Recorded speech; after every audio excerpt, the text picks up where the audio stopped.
have done. So quickly में हमारे पास ये आएगा मैम कि yes.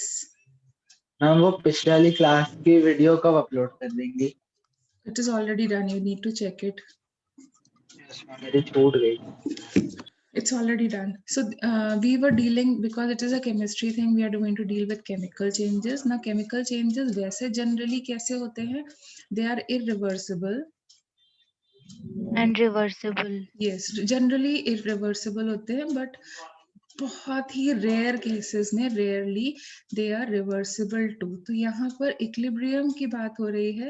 So that is going to relate, मतलब इस चैप्टर में रिवर्सिबल चेंजेस के बारे में we are going to discuss. अभी तक मतलब बाकी जगह जब भी तुम केमिस्ट्री पढ़ रहे थे, so it was dealing with irreversible changes, but now we are going to discuss with reversible changes. तो रिवर्सिबल चेंजेस भी अगर हम देखें तो दो तरीके के हो सकते हैं. मतलब फिजिकल में तो होते ही है, ठीक है. तो that will lead to physical equilibrium if it is a reversible thing. So physical change है तो वो हमें क्या देगा? This will lead to physical equilibrium. Okay, जिसको हम चैप्टर के बिल्कुल एंड में करेंगे, क्योंकि हमारे चैप्टर का नाम ही है केमिकल इक्विलिब्रियम. तो मेजरली हम लोग अगर यही रिवर्सिबल चेंज केमिकल चेंज में अकर हुआ, then you will call it as which type of equilibrium? जल्दी से बोलो. If it occurs in chemical, in this case, Chemical then it will equilibrium. be called as a chemical equilibrium. equilibrium. ठीक है. So that means हमारा chapter का नाम क्या है? Chemical equilibrium. So we will be dealing with a chemical change which is reversible. Okay, so it will be dealt over here in the chapter. अब chemical equilibrium दो तरीके का होता है. कौन कौन सा? Homogeneous and heterogeneous. What does it basically stand for? Homogeneous and heterogeneous. What does it basically stand for? What does it stand for? Homogeneous and heterogeneous. Ma'am, in homogeneous, all reactants and products are in the Yes, same very phase. good. Yes, so we have homogeneous equilibrium. ये basics है बस, फिर हम आगे का start करते हैं. And then we have heterogeneous. So I gave you some examples also. और क्योंकि तुम एक reaction को नहीं predict कर सकते देख करके on paper and pen, और हमारा examination जो होता है paper pen based होता है, we can't predict कि हमारा reaction homogeneous होने वाला है या फिर heterogeneous होने वाला है. तो हमारे लिए easy क्या है?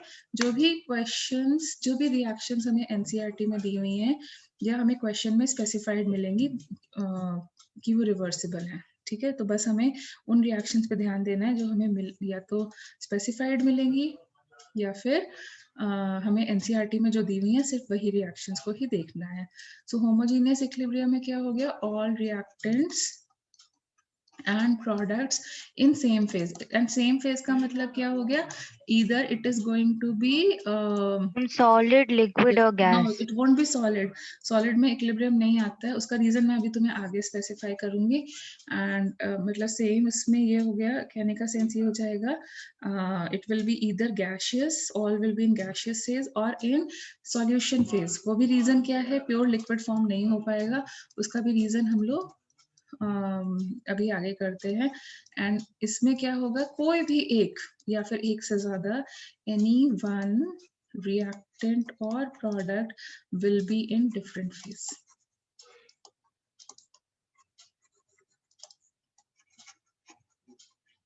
ठीक है. अब what are the characteristics of chemical equilibrium? Let us do them very fastly. Characteristics of chemical equilibrium. तो केमिकल इक्विलिब्रियम क्या होता है? वो हमें अपीयर कैसा होता है? Ma'am, for us it it is appears as dynamic. static. Yes, ma'am. So yes, good. So मतलब जैसे हमें पता चलता है कि हमारी reactions जो हैं कैसे हम identify करते हैं कि वो आगे जा रही हैं या पीछे, मतलब they are a chemical process occurring, that is changes in pressure, changes in anything, changes in color वगैरह. तो यहाँ पर क्या होता है? जो हमारा जब एक इक्विलिब्रियम अचीव हो जाता है तो जो रिएक्शन का कलर होता है, जो कह सकते हो उसकी चेंजेस इन प्रेशर होते हैं, changes in heat, they all become constant. So it appears to be static. It appears to be static क्योंकि जो भी कलर चेंजेस या समथिंग होते हैं वो सब कांस्टेंट हो जाते हैं. बट इन मॉलिक्यूलर लेवल ये अपने को They ध्यान are रखना है। dynamic. Yes, but at molecular level, it is dynamic, or you can say it is moving. Why it is dynamic? Fine. Why does it becomes constant? मतलब जो भी उसकी characteristics होती है वो constant क्यों हो जाती हैं? क्योंकि at equilibrium क्या हो जाता है? Why does it become constant?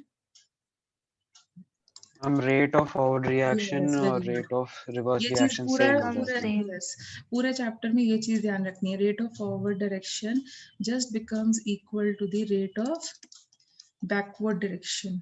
ठीक है, just like you are running on the treadmill.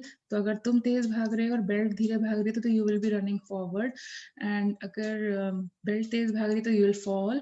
And अगर दोनों सेम रेट पे भागोगे तो बाहर से जो पर्सन है उसको दिखेगा कि तुम कुछ कर नहीं रहे हो, you are just stable on one place.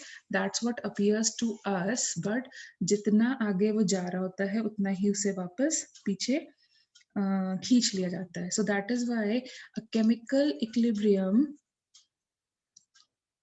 हमें स्टैटिक दिखता है. A chemical equilibrium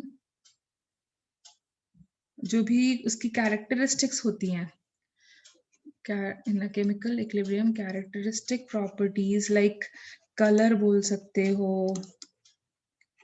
change in color, pressure at chemical equilibrium. Characteristic properties like color, pressure, heat, वो सब क्या हो जाती हैं? ये जिनसे हमें पता चलता They है कि remain same. yes, they also become constant because हम एक तरीके से becomes constant. और catalyst के डालने से क्या फर्क पड़ता है? What happens if we add a catalyst?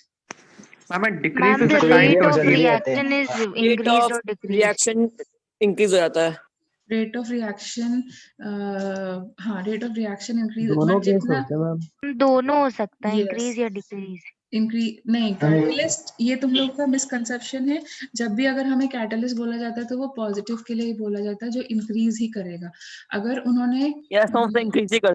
Yes अगर उन्होंने नेगेटिव कैटलिस्ट या जो डिक्रीज वाला प्रोसेस है अगर वो बोलना होगा तो दे विल स्पेसिफाई इनहिबिटर और नेगेटिव कैटलिस्ट. जैसे हम लोग, जैसे मैंने तुम्हें पहले ही बताया, attractive force, intermolecular forces means like particles के लिए ज्यादा, अगर अनलाइक पार्टिकल्स के लिए तो वो स्पेसिफाई करेंगे. तो उसी तरीके से कैटलिस्ट का मतलब है इंक्रीज ही करना. ठीक है, अगर उन्होंने डिक्रीज करने वाले कैटलिस्ट की बात करनी है तो they will specify it as negative catalyst और इनहिबिटर. सो जो डिक्रीज करता है उसको हम बोलते हैं नेगेटिव कैटलिस्ट और inhibitor. Can you get it? Ma'am yes ma'am last class में आपने लिखवाया था a catalyst will decrease the time to achieve equilibrium. yes, so that's what I am writing again also. So it decreases. Okay. Yes, it decreases the time of achieving the equilibrium. जो equilibrium पहले हो That सकता means faster reaction हो जाएगी. yes, तभी होगा ना. जल्दी कब अचीव होगा? जब तुम्हारा रेट फास्ट हो जाएगा.